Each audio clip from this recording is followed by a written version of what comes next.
Kambi mar Royal Media Services olimo nyithii kiye modak Our Lady of Guadalupe Children's Home mar miyogi mich motelo ne odiochieng' ma oganda koro biro dhialo nyasi mag Krismas. Jofombo mag Royal Media Services olero ni limbe makamano en kaka yo mar chiwo. Jafombo marwa Linet Undi miyowa ler mathoth.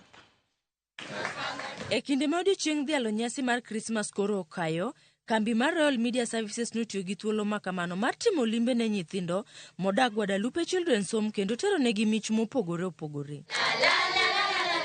A very small way, share in the joy at Our Lady of Guadalupe, and we'd like to share in some small goodies that we hope will increase in the joy and the cheer as the kids celebrate Christmas. E kinde duto oganda paro mana familia kachiel gi anyuola magi e kinde magi dhialo nyasi mag Christmas. Kata kamano, limbe makamae nomiyo nyithindo modak Guadalupe oyudo lewni manyien, mo mar tedo, sukari, mok chapat gi mandas, tishu, sabunde, taulo mag ria, chak e kind mamoko.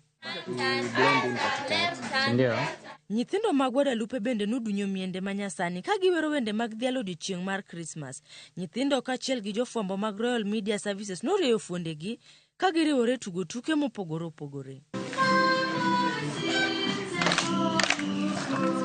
Jotelo marito nyithindo modak Guadalupe nogoyo erokamano kuom mich mane kambi mar Royal Media Services otero negi. Kwa rudishia shukrani kwa kuja kututembelea na kuchukua muda wenu kuja kuenjoy na sisi Christmas. Royal Media, thank you so much for coming to visit us. Our kids are happy. Linet Undi, Ramogi TV, Nairobi.